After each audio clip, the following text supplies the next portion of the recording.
एक समय की बात है, किसी गांव में एक साधु रहता था। वह भगवान का बहुत बड़ा भक्त था और निरंतर एक पेड़ के नीचे बैठकर तपस्या किया करता था। उसका भगवान पर अटूट विश्वास था और गांव वाले भी उसकी इज्जत करते थे। एक बार गांव में बहुत भीषण बाढ़ आ गई। चारों तरफ पानी ही पानी दिखाई देने लगा। सभी लोग अपनी जान बचाने के लिए ऊंचे स्थानों की तरफ बढ़ने लगे। जब लोगों ने देखा कि साधु महाराज अभी भी पेड़ के नीचे बैठे भगवान का नाम जप रहे हैं, तो उन्हें यह जगह छोड़ने की सलाह दी। पर साधु ने कहा, तुम लोग अपनी जान बचाओ, मुझे तो मेरा भगवान बचाएगा। धीरे धीरे पानी का स्तर बढ़ गया और पानी साधु के कमर तक आ पहुंचा। इतने में वहां से एक नाव गुजरी।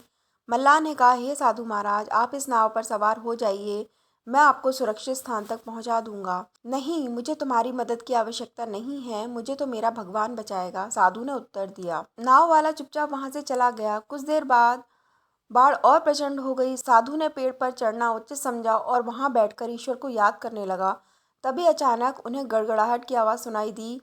एक हेलीकॉप्टर उनकी मदद के लिए आ पहुंचा। बचाव दल ने एक रस्सी लटकाई और साधु को उसे जोर से पकड़ने का आग्रह किया। पर साधु फिर बोला, मैं इसे नहीं पकड़ूंगा, मुझे तो मेरा भगवान बचाएगा। उनकी हट के आगे बचाव दल भी उन्हें लिए बगैर वहां से चला गया। कुछ ही देर में पेड़ बाढ़ की धारा में बह गया और साधु की मृत्यु हो गई।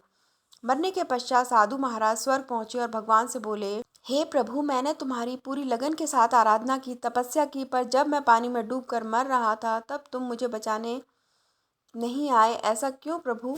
भगवान बोले, हे साधु महात्मा, मैं तुम्हारी रक्षा करने एक नहीं बल्कि 3 बार आया। पहला ग्रामीणों के रूप में, दूसरा नाव वाले के रूप में और तीसरा हेलीकॉप्टर बचाव दल के रूप में, किंतु तुम मेरे इन अवसरों को पहचान नहीं पाए।